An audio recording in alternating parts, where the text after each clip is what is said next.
Hi fam, welcome back to another vlog. So it's a Sunday today and alauna na ng tanghali ngayon. And for today's video, samahan niyo ako dahil aalis tayo.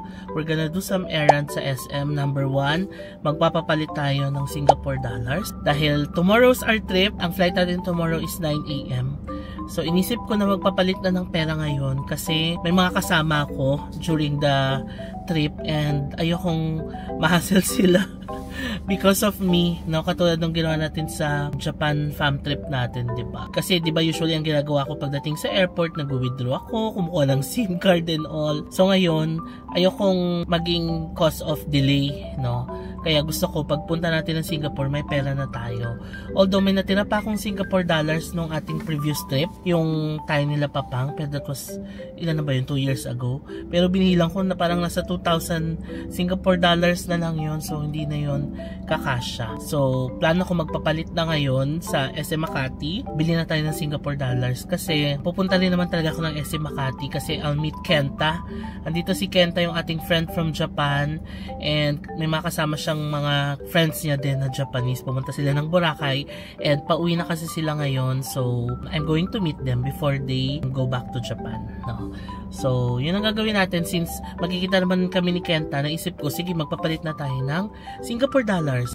After natin magpapalit, gusto kong bilan ng case yung iPhone ko kasi alam nyo fam, since binili natin yung iPhone, yung case na ginagamit ko is yung pang iPhone 14 Pro Max pa. Eh hindi siya fit sa 15 Pro Max. Although okay lang naman, pero maluwag siya, and I feel na kaya siguro nagkakanda barag-barag na yung cellphone ko kasi hindi maayos yung case na ginagamit ko kasi nakailang bagsak na. Ayan, may mga ano siya sa gilid, pero ano naman yata to, yung tempered glass niya. Pero ayun, gusto ko siyang bilan nung case na sakto talaga sa kanya para if ever na mabagsak ulit, eh, may protection siya. Tapos ano pa bang gagawin natin? May mga pinapabili si Mamang na mga ilang items sa Watsons.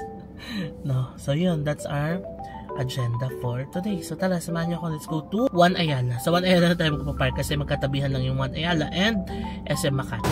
Tignan niyo yung ulan, grabe, bagyo levels. Nakakatakot. Yung may flight tayo bukas, pero today ganito kalakas yung ulan. Paano na?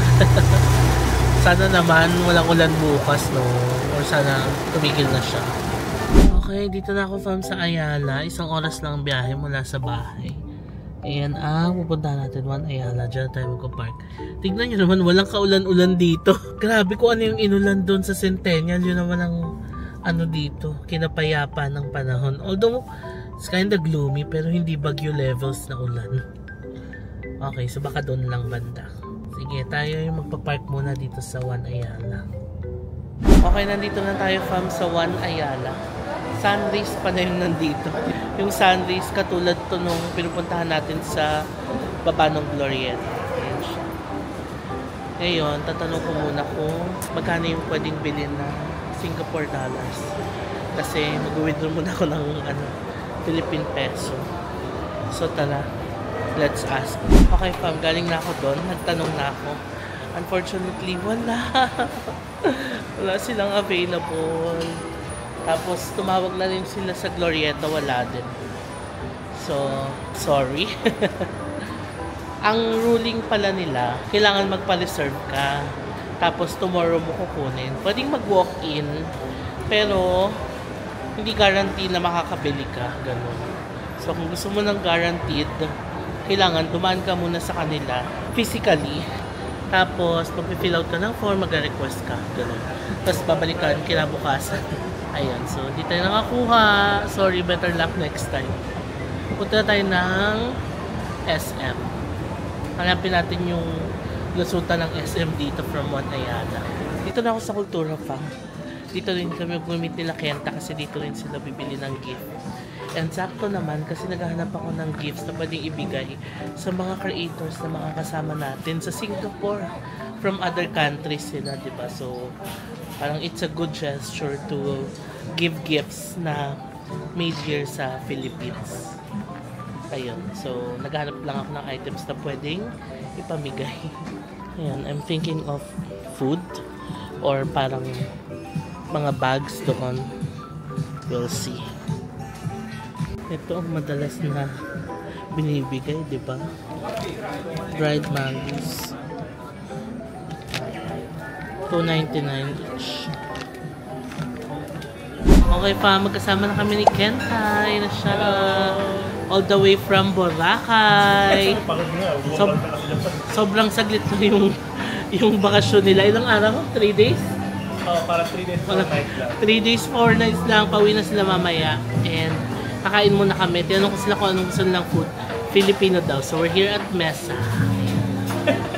So ayan, paghain natin yung mga kasama ni Ken. Hi! Hello! Konnichiwa!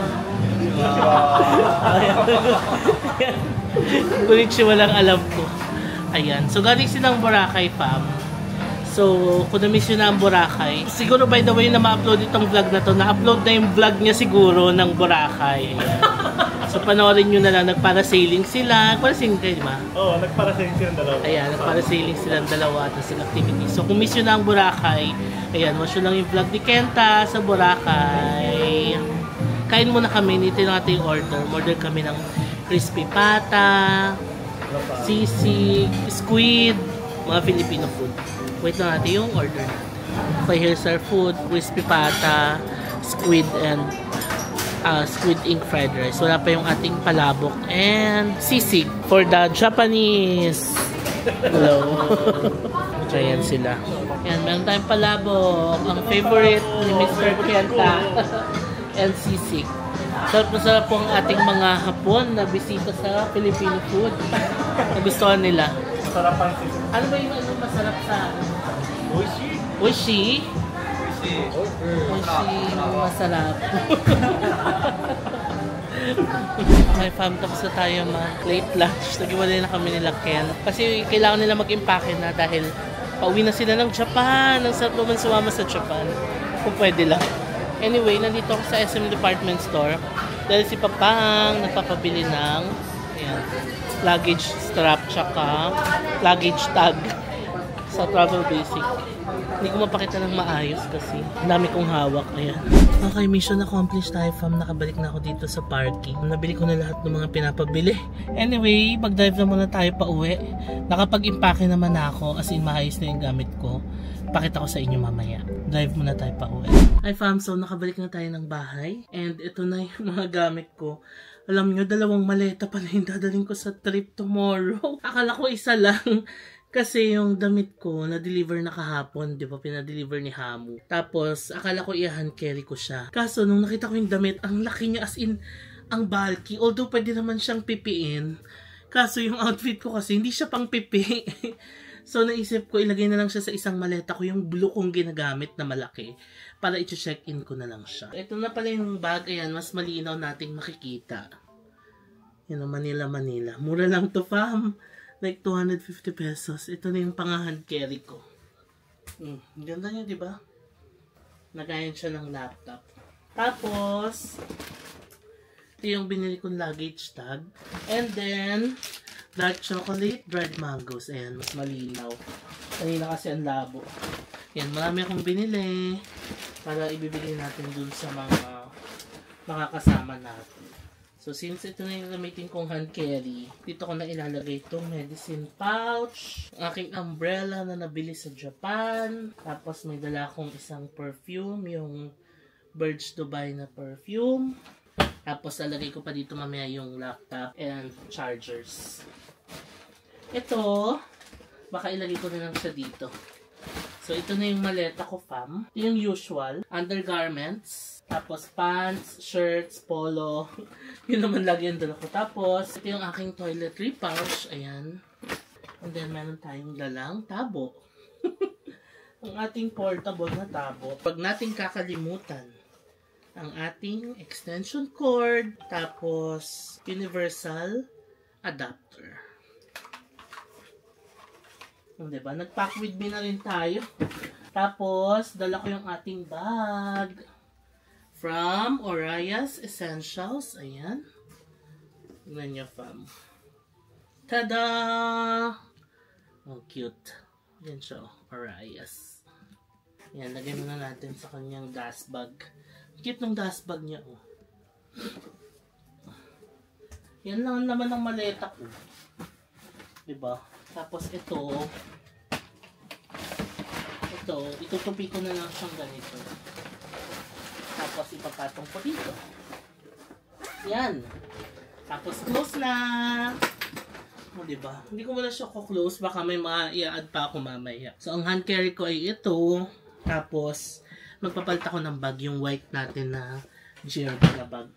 Yun lang. Simple lang ang ating gamit, no? Doon sa isang maleta ko, nasa baba, hindi ko naman papakita. So, nandun yung outfit ko, yung bulky outfit, tapos nandun yung shoes ko. So, good luck. 2 maleta pala ang dadalhin natin bukas. Akala ko isa lang. Kasi pag hinand-carry ko yun sa airplane, naiisip ko agad ang bulky. Anyway, that's it, no? Hindi tayo nakapagpapalit ng pera, no? Pero meron pa naman ako natirang nasa around 200 SGD. So, kasya naman na siguro yun hanggang makarating tayo ng hotel kasi may airport transfer service naman tayo from Changi Airport papunta sa hotel. Tapos, may free time pa naman kami tomorrow bago mag-welcome dinner. Kasi ang dating natin, around 12:30 yata ng tanghali. Tapos, siguro mga 2 check-in tayo. Yung welcome dinner, parang 5 or 6 pa yata. So, may time pa tayo. Doon na lang siguro ako mag-withdraw.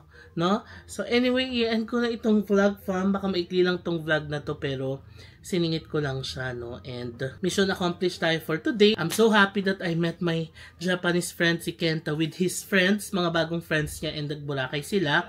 And we'll see them again next time pagbalik natin ng Japan. Also, I'm so happy din na mission accomplished tayo doon sa SM. Nabili natin lahat ng pinapabili ni Mamang, ni Papang. Actually, nag-ready na rin sila Mamang and Papang kasi ang alis nila is on Thursday na, diba? Going to Singapore. Yun nga lang, 2 lang silang aalis kaya kabado, pero ayun. Hope everything will be fine. So, yun lang, fam. I-end ko na itong vlog. Yung vlog na susunod dito is yung papunta na tayo ng Singapore. So, before ko i-end itong vlog na to, please follow me on my social media accounts. It's JM Banquisio sa Facebook, at JM Banquisio sa Instagram, and at JM Banquisio _ sa TikTok. Kung nagustuhan nyo itong vlog na to, please pakilike nyo naman, and subscribe kayo sa channel ko, fam, and hit that notification bell para ma-notify kayo every time na magkakaroon tayo ng bagong upload. Maraming salamat sa panonood, and I'll see you on the next vlog. Bye!